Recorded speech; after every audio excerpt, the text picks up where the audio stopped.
Good evening, everybody. Happy Thursday. Feels weird to not have the headphones on. We've had them on so much this week, which is kind of what I want to talk about to start tonight. 2021 has been off to a pretty great start. Roommates from Beyond is doing very well, and we want to thank you all for that. Lots of 5-star reviews, which is good. Written reviews that are excellent. I write a lot of reviews and try to capture what the authors are trying to talk about. And that's the feedback that we're getting, that people really got what we were trying to accomplish. So thanks to everyone who's read the book, reviewed it, bought it for others. Been lots of that. Yeah. Also, I want to say, too, we have a couple of really big announcements coming up, hopefully in the next couple of weeks. Some new opportunities we've been working a long time toward. And so we can't share any details right now. Everything's getting hammered out, but hopefully soon. And we also, too, are debuting RTC next week, our investigative side project. It's an interesting core project. We're going to be talking about Denver International Airport and the Georgia Guidestones. So talking about fringe theories in a very responsible way that our audience is used to. And then, of course, tonight is the subject near and dear to my heart, right? Anecdotal evidence. Yeah. Analyzing anecdotal evidence. Right. So let's roll the intro and come back and dive right into this.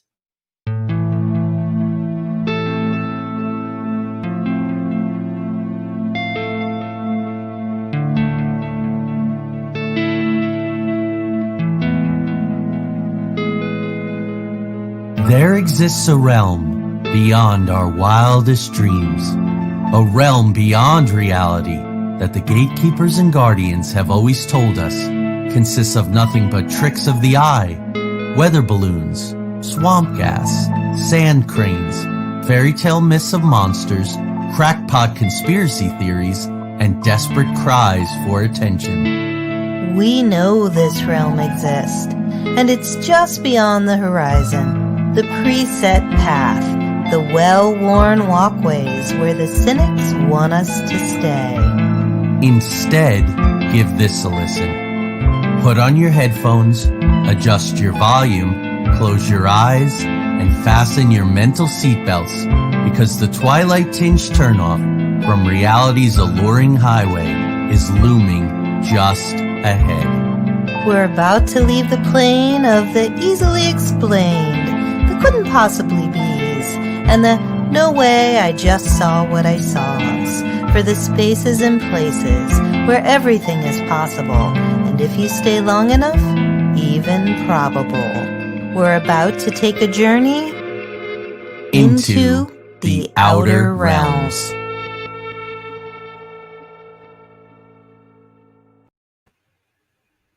All right. Good evening. Ronald's here. Happy birthday, Ronald. We're not going to sing to you, but we're so excited to have you here for a little bit. I know you have to go over and produce Charles's show over on ERRT. Great that Ronald's here. Everyone, please just wish him a happy birthday in your mind. Say it out loud. We really appreciate Ronald rebroadcast the show about 5 weeks after they originally air, audio only, on ERRT radio on Wednesday nights at 10 o'clock. And of course, 2 a.m. overnight, KGRA rebroadcast. Tonight's show will be on next Tuesday. We're grateful for that. And this week was busy. So Radio Wasteland, Chauncey, that episode drop that we did for them. Ghostly Talk dropped that was yesterday. So much fun. And we were on Richard Syrett's Conspiracy Unlimited. And that's available now, and we'll make announcement about it tomorrow. So I am just feeling immense amounts of gratitude for the audience and the interest, and we'll keep doing the good work. So anecdotal evidence. To me, in order to do our paranormal investigations with integrity and with professionalism, we have to gather and we have to weigh evidence. It's a big, major part of what we do, right? We just don't go and try to capture things, and that's a conversation we've been having all the time now. And there's really 4 kinds of evidence, the way I see it, that we can collect. Historical, which means research. So land deeds, newspaper articles, all of that kind of thing. There's physical. So those are energy measurements. That's where the tools come in the gadgets, if you will, video and photo, manifestations on camera, EVPs, ITC, all of that kind of stuff. Interviews are another part of the historical record. And then, of course, there's the intuitional, which is psychic mediums, gut feelings, your body's the best equipment that it is. That there is. And of course, then there is the anecdotal. And that's the stories that people tell about their experiences with the paranormal. Exactly.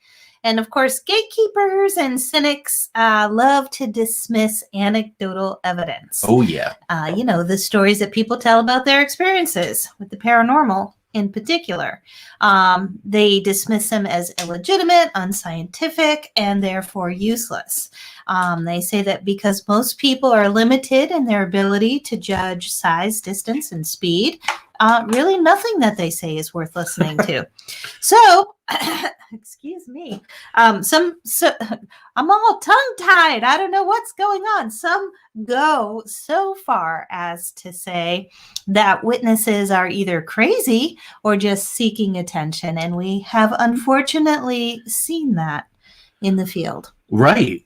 Historically, and police and military and people of great reputation and politicians and other people like that. Hey, Craig. Hi, Craig from Three Beards and a member of the RTC team is now with us tonight.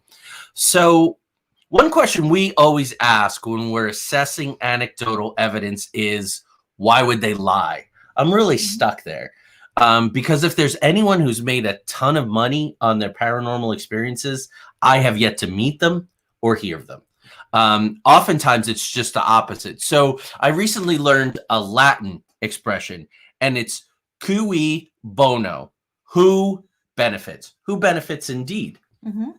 So that's a good place to start. And as we have learned on this 11-year journey of ours, witnesses who come forward benefit little materially or socially, like I said, if at all, when they share their story. And yet it is incredibly important. The more people that come forward, share their story. You and I in the last 4 months have talked a lot about our contactee experience in Point Pleasant. And a lot of folks have asked us, well, why are you telling this story and what's the response to it? We're telling the story because more people tell these stories, the more believable they're going to be just by sheer amount of data. And then we can cross them with other stories and all that. And that's what we're going to talk about tonight, how to do that responsibly. They're often criticized and harassed, and I totally believe that has to change. Yeah. And one thing I wanted to say about that is one of my favorite parts of what we do is when we meet someone and they feel comfortable enough, they trust us to share their experience. We don't laugh at them or criticize them or accuse them of, misinterpreting what they've seen. And that's a huge relief to people, just to have somebody hear you and not do all of those things. So we really believe that when assessed correctly, anecdotal evidence can not only be valid, but really some of the most trustworthy evidence available. Scientist Rupert Sheldrake, known for his controversial theories about morphogenic or collective memory field, said in a 2013 interview with The Sun that anecdotal evidence is more reliable than science, which is often just based on theory. And I think that's the direction we're going in. As we're moving away from materialism, we're moving away from the Baconian, Newtonian, mechanized universe, right? Where man is master over nature and everything works like a clock and all of that kind of stuff. As it's starting to go away, I think these things are going to start to take a hold. And you're reading Rupert Sheldrake's Morphogenic Field book. Folks, if you're not familiar with that, I highly, highly recommend it. These are ideas about collective memory. It seems to come logically from Jung's work with the collective unconscious, theories about the Akashic record. I'll give you one quick example of the kind of work that Sheldrake has been doing for decades. He ran a test and he found out that people who do the Sunday Times, London Sunday Times, which is arguably the most challenging crossword in the world, People who do the puzzle on Monday have an easier time with it.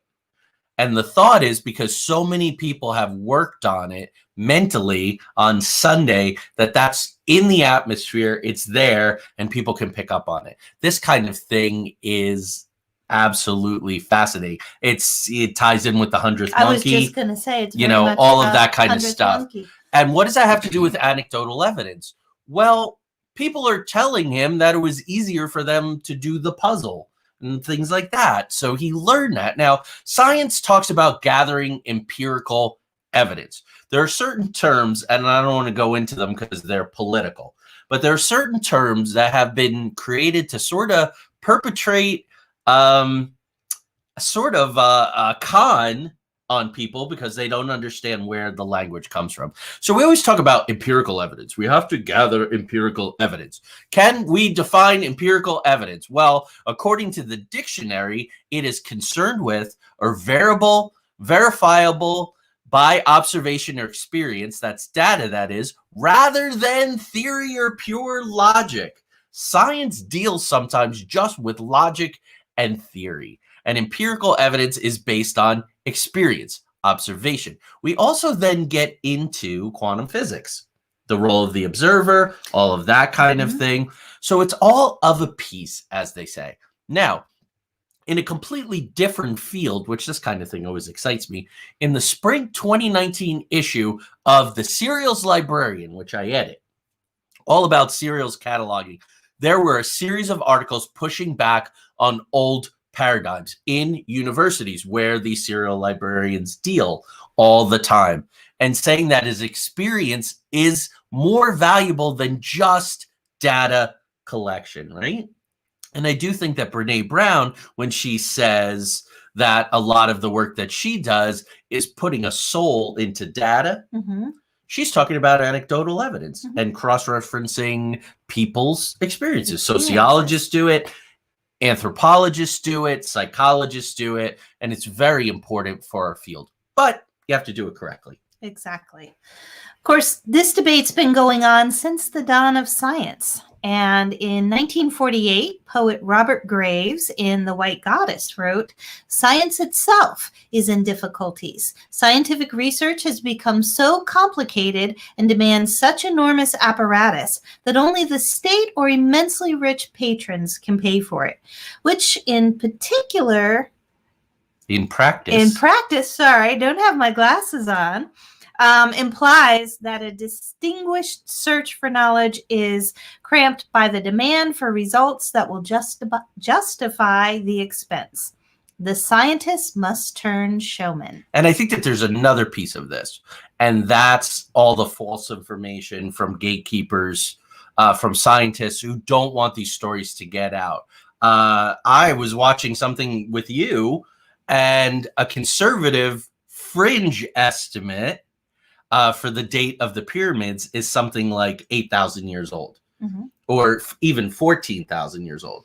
But now there are some investigators who are saying, no, they're probably 35,000 years old. The Sphinx, 35,000 years old. This is, if we accept this, right? If we accept the bones of giants into the record, which it seems like a lot of that evidence has been hidden or stored away, all we have is the stories. I was in the desert, I was in this cave, and I saw these things. So, Ronald, I'm sorry. Don't be afraid to use your glasses. Yeah, that would be my suggestion, Ronald. Thank you for that. Ronald says, I never got along with the crossword puzzle people. I love crossword puzzles, and I found that totally fascinating. So what Robert Graves is talking about, and The White Goddess is another just brilliant book I highly recommend. What he's talking about is a funding situation which makes scientists beholden to the gatekeepers. That sounds familiar. So we're talking about the military-industrial intelligence complex, which has employed, as we have highlighted in previous episodes, misinformation, discrediting, threats, and even false flag missions in order to suppress anecdotal evidence, even from those in the military. We were revisiting the Lonnie Zamora story, Socorro, New Mexico, right? He wound up resigning from the police department, even though he saw this craft. They went out and they examined, and the landing pads were there. The earth was scorched. There was a major sighting at an Air Force base 12 hours later. And yet he resigned from the police because he didn't want to cause the department embarrassment. And it was not just anecdotal in his case, but here's a policeman who was telling his story, and the story was not believed. So how do we as responsible researchers use anecdotal evidence? And that is the core of tonight's episode. Of course, we employ a variety of tools when considering the information we receive on an investigation, because anecdotal evidence is like any other we deal with, any other data that we deal with under our investigative philosophy. And it must be dissected, which allows us to identify gaps in the narrative and any internal inconsistencies. Which means listening really careful to what people are saying, and listening for those inconsistencies, looking for gaps, looking for, I don't know, things that maybe could just be explained very mundane. Now, I realize that this practice sounds kind of unkind, sort of cross-examining a witness in a court of law, or police interrogating someone, right? We've all been there, been asked uncomfortable questions, that kind of thing. But this work really is essential. And we do it with a mind towards helping the people. Right. It doesn't come from a place of we have to debunk. We have to then go out and say that, no, this isn't right. So individual reports are often difficult to quantify, right? It's a very malleable data. So the credibility of a witness, again, may come into question. I mean, some people are lonely and they're looking for attention. Others watch so many other paranormal reality shows, so to speak, that all of their experiences are filtered through that, and they become very, very distorted. Everything is a demon, so on and so forth. There's a case in Roommates that didn't go very well at all because of that factor. And some people are just kind of overlooking the mundane. They sort of get hooked into, wow, something really interesting is happening in my life. These folks are paying me attention, which to me is different. It's maybe a loneliness thing or being understood, or we do talk to people who are just grateful to have somebody to talk to. Sometimes the elderly who are living alone, they have a genuine experience. So I don't want to say they're out for attention, like, look at me, put me on TV so I can tell my story and I could be in the papers and get my 15 minutes. I'm talking more about that subtle human to human connection. Good evening, Cousin Maria. Hi, Maria. I was actually going to say that a few minutes ago when you were talking about asking the questions and whether or not people are seeking attention. And yeah, sometimes it's just really easy to tell that the person really all they want is a conversation, and they're just trying to meet us or other investigators, as the case may be, where they are. And we have had that happen where somebody was like, well, what do you think about this and this? And really there wasn't anything going on, but they simply wanted that human contact. They wanted, and there's, like you said, certainly nothing wrong with that, but that's all part of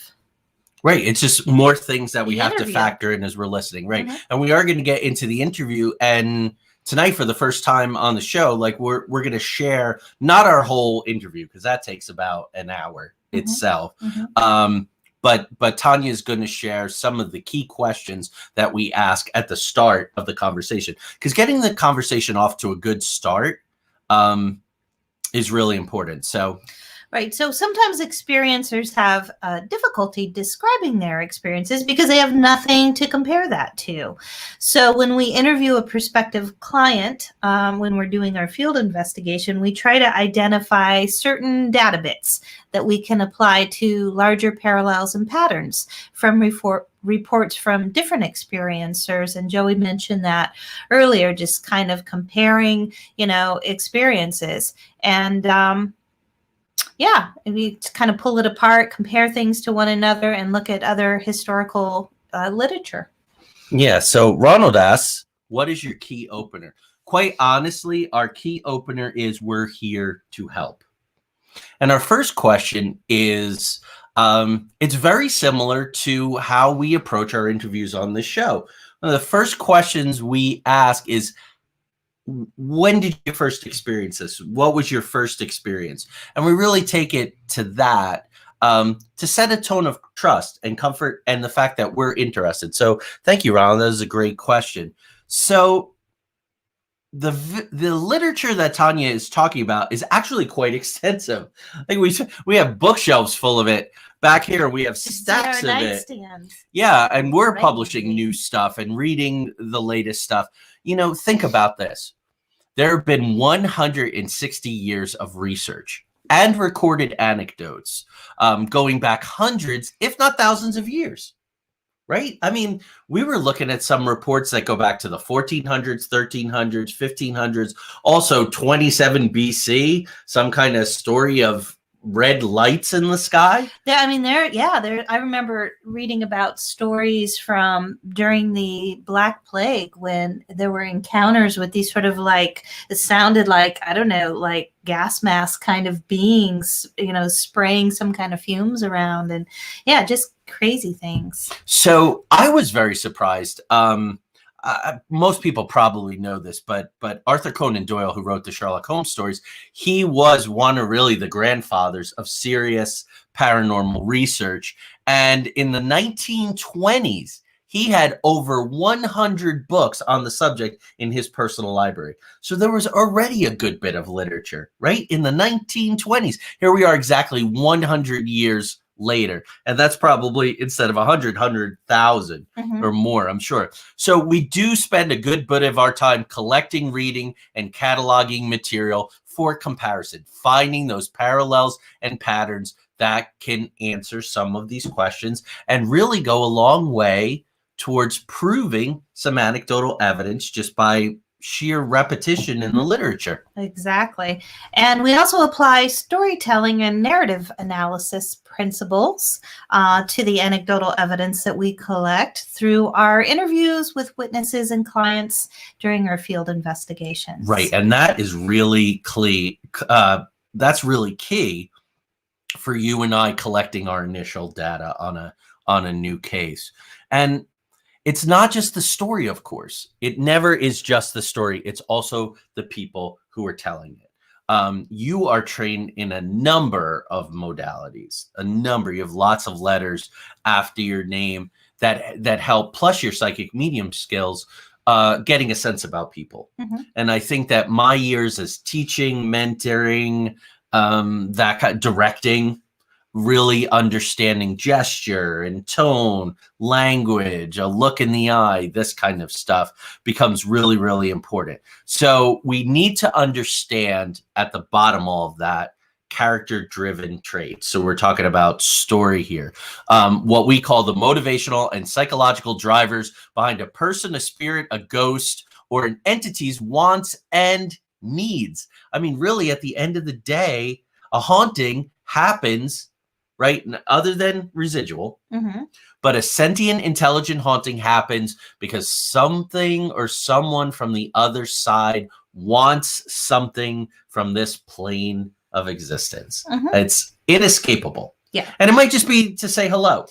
Or, yeah, to be acknowledged. Or Simple as that. Simply to be acknowledged. Hey, I'm here. Some want to be crossed over or need to be crossed over. Somewhat more nefarious things, and we'll talk about all that as we go. Of course, we cannot do our job if we don't know what our clients and the entities that they're encountering are trying to obtain, which you just talked about. They could be, for the client, peace of mind, reclaiming the house, having someone tell them they're not crazy, as we talked about earlier. And for the non-living, it could just be a need to reveal a secret. We have had that happen. Solve a mystery, tell their story. We did solve a mystery on a investigation a couple years ago. Or in the cases of dark entities,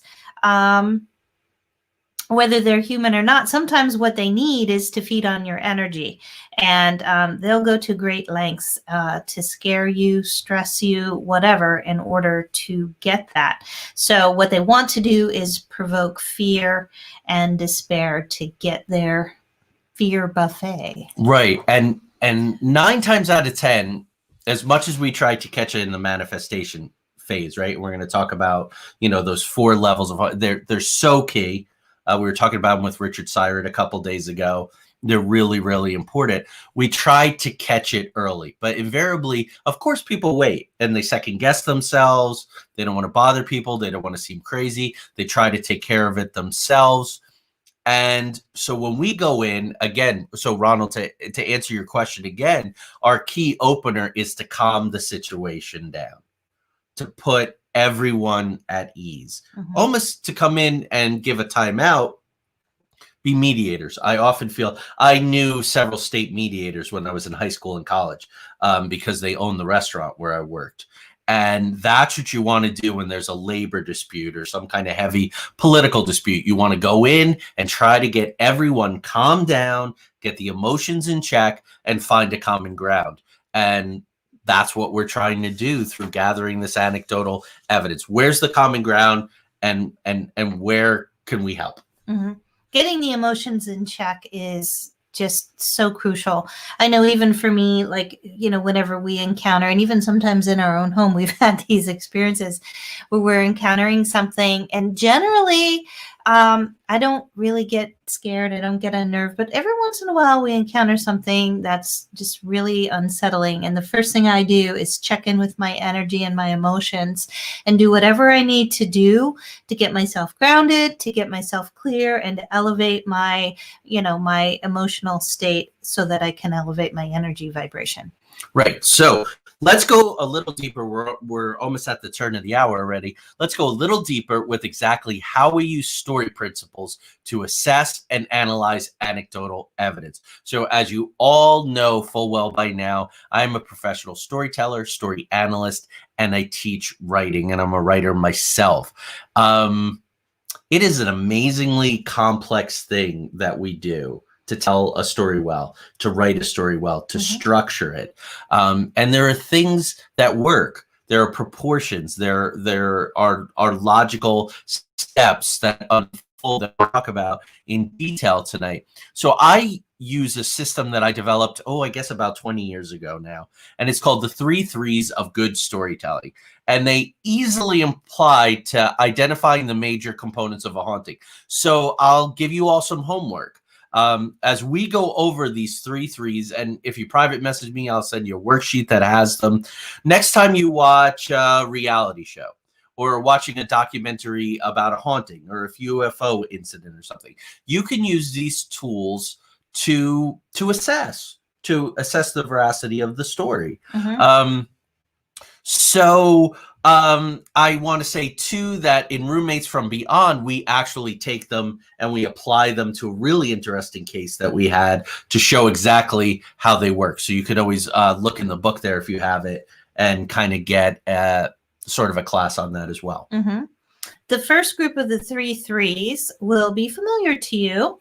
It comprises the who, the where, the what. So who is haunting? Who is being haunted? Where is the haunting taking place? And what is the main problem? So in other words, what are the wants, the needs, the motivations, as we talked about earlier? And what are the wants that are not being met or acknowledged? Right. And I really think that that's the big triangle: the place, the people involved, and the interaction that's going on between them. That's really, really important. Now, with regard to the what, to the main problem, we begin our interviews by identifying what was happening when the haunting began. That's after we find out when it began. Then the second part is what was happening at that time, because it's really important. We just got a call before we came on air. It sounds like a very disturbing case, kind of dangerous, has some very dark elements to it. But one of the first questions we asked in sort of a preliminary discussion was, when did it start? And the answer to that is already giving us some clues, although we really have a long way to go if we wind up taking this case. So what was happening when the haunting began? So here are some of the questions that we ask. What has changed in your life or in your home? Has there been an unusual or increased level of family tension? We find that oftentimes stress within the family. really will elevate things, and oftentimes will just create like poltergeist like activity. Has anyone in the home undergone a recent trauma? Again, family tension or conflict. Has anyone had an old, emotional trauma surface? Has someone new moved in? Or have they been staying, with someone else and then come to stay with you for a while? Has your family suffered a recent loss from, someone close to them? What about prior occupants? Has someone moved out recently? Have you purchased any new objects, especially antiques or dolls? We talked about someone with that for a while. Have you been to a haunted location, a remote area such as the woods or a cave? You could have picked something up. It might have followed you home. Right. Before you continue, there's a few more questions left that we wanted to share tonight. Resurfacing of old trauma. Addiction is a big one. Mm-hmm. Relapse of addiction, trying to get clean after a spell of addiction or falling off the wagon, because some of these entities will really feed on that, or they feed and cause an addiction in someone who might not otherwise have a problem. And we've unfortunately experienced that. We have anecdotal evidence of that. Someone who was totally fine, had a great job, was a great family man, goes to a bar in New Orleans, spends a little time there. The place is kind of creeping his wife out. She wants to leave. He says, no, I'm going to stay and have one more drink. Hours and hours go by, and he leaves that place a completely changed individual. So if that situation was being seen in a paranormal way, that might have been a question that was asked that could have put some pieces together early on. When did this begin? Well, it began exactly.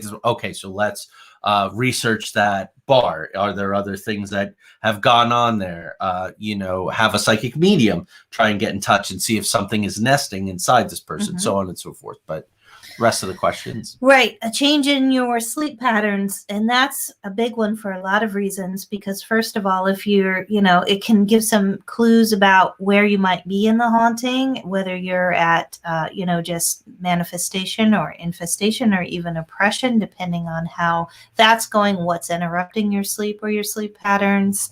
It could just have to do with, other things in the home as well, of course. Are you in a new home? Ronald has, connected to the land or the house. And yeah, somebody asked us, I forget what show we were on, but they were saying, could a haunting be connected with a brand new home? And the answer is yes. It could be tied to the land. So, and of course, that's where that historic research comes in. Have you done any renovations? Is there new construction happening in the home by you or by someone prior to your moving in? And of course, that oftentimes will kick up activity when you're doing, construction and renovations. Of course, what is the history of your home and your neighborhood? And, neighborhoods can be haunted too. And we talk about this a lot. When we talk about our Tinton Falls, New Jersey house, it wasn't just our house. It was the entire neighborhood was experiencing all these crazy things. So right. And I think in the land. Right. And I think that the Mid-Ohio Valley with the history of resource extraction, things like that definitely play into that confluence of rivers. We've been on a lot of shows lately talking about Point Pleasant, West Virginia, and you have the Great Kanawha and the Ohio River, highly contested land. The water's flowing. It's a very energized area, possible portal activity, which was the case. The question was asked of us because of our home in the holler. Someone had read Roommates and asked about that house, and they said, well, it was new construction, so how could it be so haunted?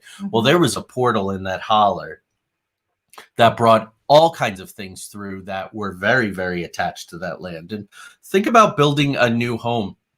You're digging deep into the earth to make that foundation. You're opening a big psychic memory. You're releasing energy that's deep down under the earth, and maybe two disturbing elementals. Which was the case in Yeah. West Virginia. But I was also thinking about places like Gettysburg. I mean, where there's just this huge traumatic event, like on a just such an enormous scale. of trauma and loss of life. And of course, that's going to imprint the land as well, things like that. So right. So those are just some of the very extensive series of questions we ask when we're interviewing prospective clients. Now, we either do that over the phone or through a video, and then when we do field investigations. It's very rare that we'll go into an investigation totally cold. Yeah. Like if time is totally of the essence and we happen to be nearby, or we happen to be somewhere and someone says, oh, since you're in town, I know these friends and they're going through this trouble, then we will go over. But I really find that first half hour, 45 minutes to be absolutely crucial to, first of all, putting them at ease. Mm-hmm. So that's of help that we can immediately be. No, you're not crazy. Something very well may be going on. We are here to help, not to judge. Right. And then getting to know them over time, over that half an hour, 45 minutes. If we can put them at ease, then we are getting really, really good data.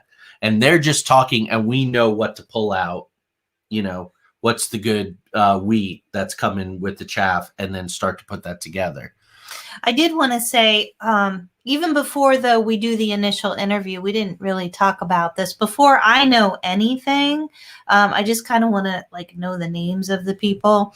I like to check in just psychically or, remote view the location before I know anything, and then go back and compare what I get with the information that we collect. Right. And that's just another layer of comparison that helps us find gaps and Exactly. inconsistencies. Right. So, but once we have these data, the bigger story begins to emerge, and then we can get to the second part of the 3 threes. And it's to find the beginning, the middle, and the end of the story. So how did it start? How has it progressed? Where does the haunting currently stand? And what can we do to help both the living and the dead? And that's really what we're all about. We just want to know, really, we're not trying to prove anything to anyone. That's not what we're about. We're trying to help. Right. So it's like it's for any writers that are out there, it works the same exact way. We will manufacture the characters, we'll come up with an interesting place, and we'll give them an interesting problem. We are getting these things from the situation. Of course, the characters are the characters. Who's doing the haunting, who's being haunted. The place is the place where we're called to that's being haunted. And the problem will start to come to the surface pretty quickly. Mm-hmm. People will often lead with things are opening and closing, moving, they're going away, we're agitated all the time, and we're not sleeping. Well, that's a pretty big what? That's a pretty big problem to deal with right off the bat.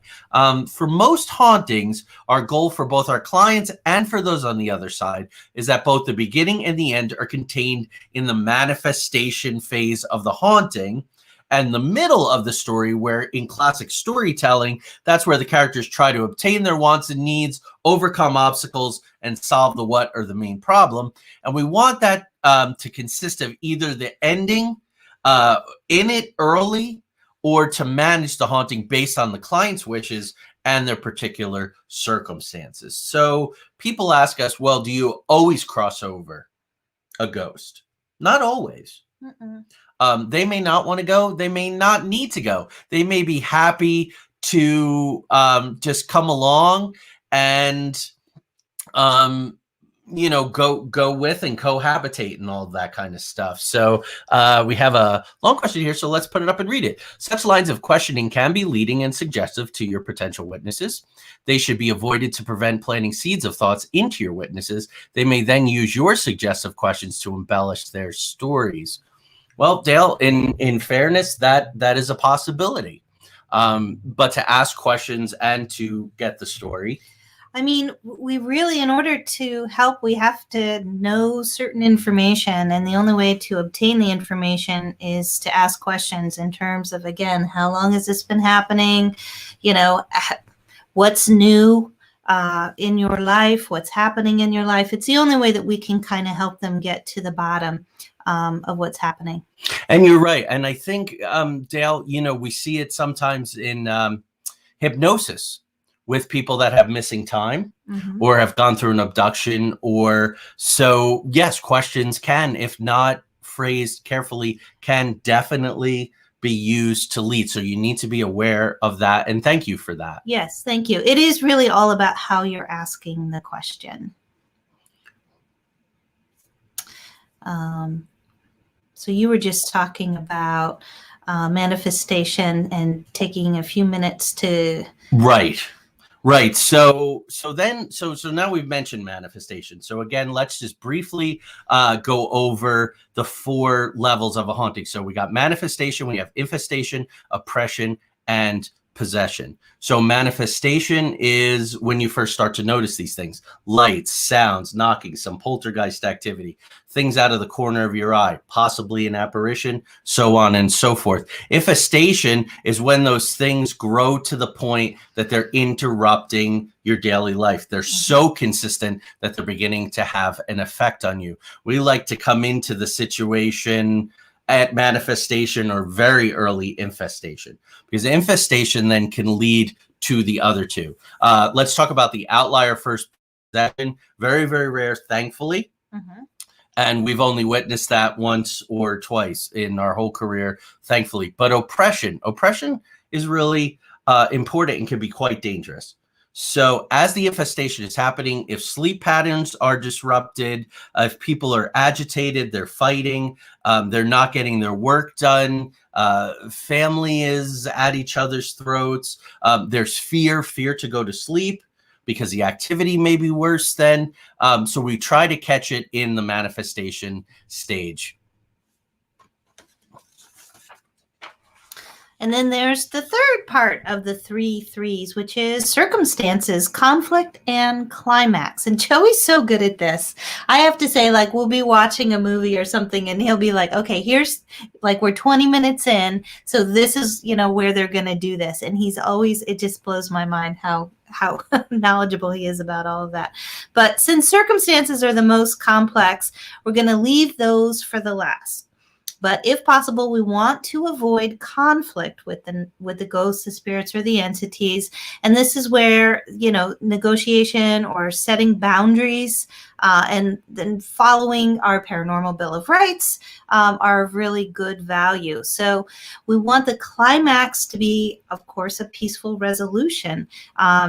Meaning that there's, either agreed upon cohabitation, or perhaps we're going to cross a spirit over, or peaceful removal of the entity. But we don't want to go in,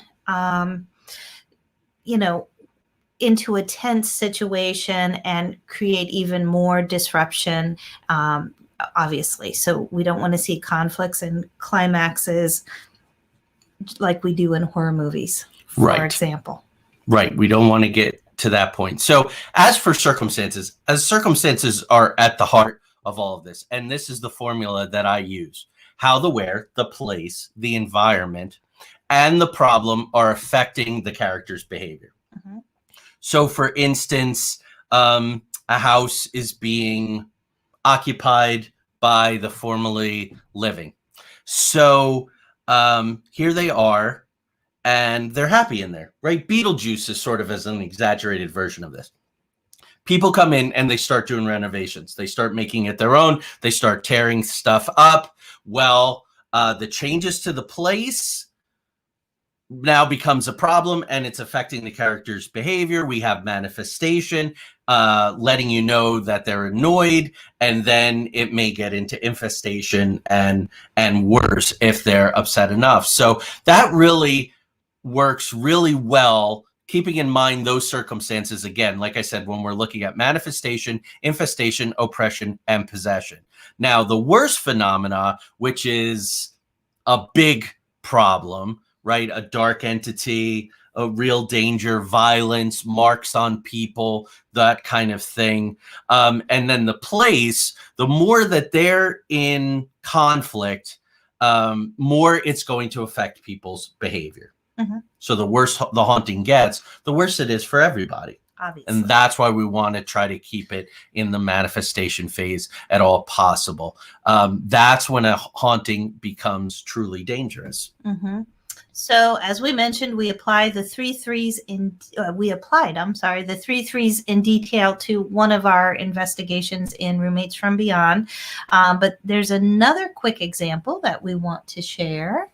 Right, as we're coming to this end of this episode. So as many of you know, our laboratory, the place where we really cut our teeth as professional paranormal investigators, was the Webb Memorial Library in Morehead City, North Carolina. 2 years, 75 nights, 150 hours. When we took over that, and at that time it was really a haunted tour, is what they call it. Mm-hmm. And we decided to turn it more into an ongoing investigation with guest investigators and amassing data that then resulted 2.5 years later, or almost 3 years later, in Watch Out for the Hallway, our 2-year investigation of the most haunted library in North Carolina. Well, when we first got involved, there was a story that was a remnant. It was I guess, in some of the paperwork we were given and all of that. And the story went like this. Before the library, there was a house on the property. Now, that turned out to be true. Mm-hmm.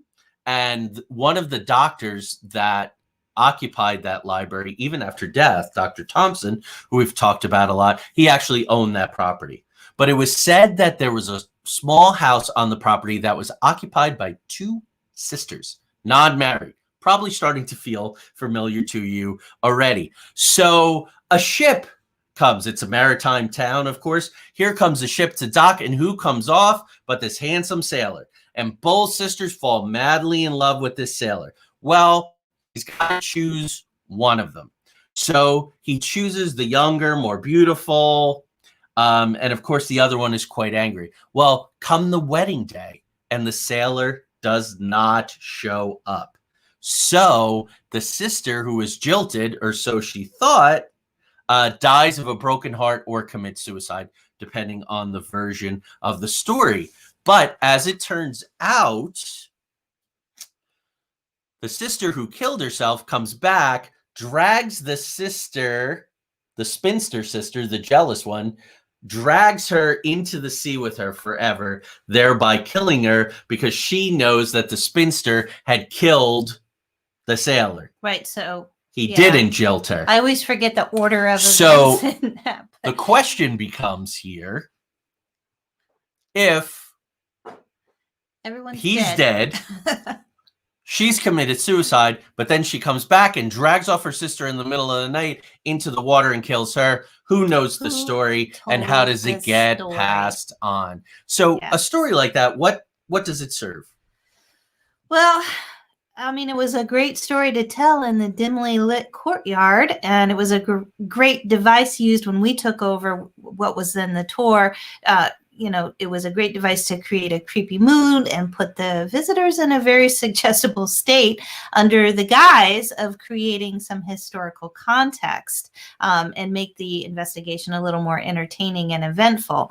And the group would state that, every shadow and every whatever was something, because they were sort of primed with this ghost story. But it was one of the very first things that we started looking at when we took it over, because just as you said, wait a minute, who told this story? If everyone's dead in the story, how did it get passed on? And so that's where the historical research came in, and we weren't able to find that name connected with that property, the name of the sisters, and and what was interesting was there was a very, very similar story right over the bridge in another town connected to a completely different house. And he was a sailor, and it was sort of the same thing. And the 2 sisters, and the one tricked the other one. And it was a little different, but it was, it's very much an old trope. And talking about maritime stories like this, if you all remember, and I know it was many, many years ago, but if you remember the first Pirates of the Caribbean movie, Jack is in prison, and these guys come in and they're talking about, and they killed everyone. Well, if they killed everyone, then who was left alive to tell the story? Jack asked. So the more of these kind of stories we know, the more we can cross-check and reference them. So there's another reason we spend so much time just kind of collecting the stories, looking for the parallels and patterns. It's really cool though when you do, hear a story from someone and you go, oh wow, that's very similar to so-and-so's account of, well, that just actually happened to us on Ghostly Talk the other night when we were sharing our experience in Point Pleasant. We had never heard of another person experiencing something like what we encountered. We shared our experience, and Amber said, oh, I know someone who saw something exactly like that. And so, explained it the same way.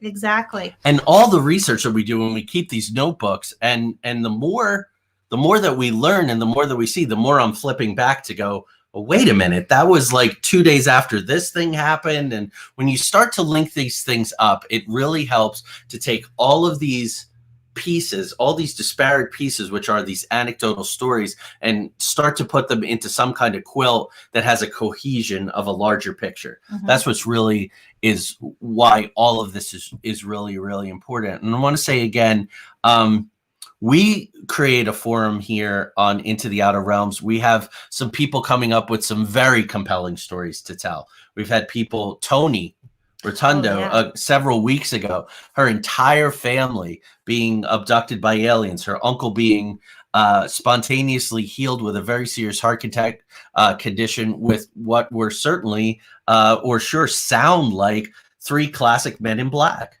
who huddled over his bed conversing. He thought he was going to die, and the next morning he was healed. Another part of this is really to hopefully, if we use these tools, and again, I want to bring up what Dale was saying, there's an immense amount of responsibility to do this work correctly, to frame the questions so as not to lead people. We certainly do not want to implant things in their heads. And I will say, having done dozens and dozens of cases over the last 11 years, I don't feel like we've done that with our interview style. I haven't felt like a small thing became a big thing, that it was, oh yeah, so now that you bring up that, it's probably just this. So again, it's all in the framing. I think it's in the tone and it's in the interview approach. But definitely a caution. Yeah, and something to keep in mind. Great point that Dale brought up. Yeah, great observation. So we are coming to the end of another hour. We want to tell you some really, really interesting things. We have some upcoming guests.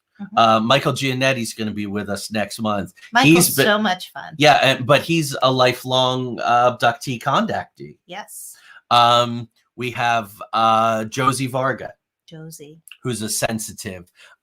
We have a PhD and a master's level, 2 co-authors, Barbara Mango and Lynn Miller, who have written a great book, Convergence. They're going to be on the show. Nicole Strickland. Probably arguably the world's leading paranormal expert on the haunted Queen Mary, docked in California. So Nicole is going to be on the show. 2 psychic mediums. They're married, 2 husbands, and the James Foys, and they're going to be on to talk about their book, Parting the Veil, talking about all of that kind of stuff. So a lot of really, really good stuff going. We have a filmmaker, award-winning filmmaker that's going to be coming on. So definitely tune in. Like we said, there's some big things in the works, so look forward to some really good announcements. You can get our books. Your first book, which is called Living the Intuitive Life, Cultivating Extraordinary Awareness. And watch out for The Hallway and Roommates from Beyond. You can get them on Amazon. You can get them direct from us. So just private message us and we'll let you know how we can do that for you and personalize them if you want, or autograph them. We are off now. We are actually going to be watching Wednesday night's second episode, the 8:30 episode of Three Beards Podcast. Craig checked in earlier. Craig Ansel, along with Austin and Chris, make up the Three Beards. Terrific show. We highly recommend it. Friend them on Facebook. They just passed, I believe, 2,000 downloads of their show, which is awesome. Guys. They have some new streaming avenues that they've just been asked to participate in, which is terrific. And they had on to guest Charlie Robinson, who I'm really, really excited. Definitely look up Charlie's work about sort of the Leviathan of government and these different kinds of things and what might be going on. That's how we're going to spend our evening. So definitely check that out. Thank you all. Thank you, everyone. We'll be back next week with RTC doing Denver International Airport and Georgia Guidestones. Our friends Devin and Emily and Craig will be on screen with us for that probably 90 minutes, trying to unpack those. So if you know anything about them, come in, bring your thoughts. As you can see, we're always open to different angles, different points of view. It's an important part of the work we do. And thank you for everything. Thank you, guys.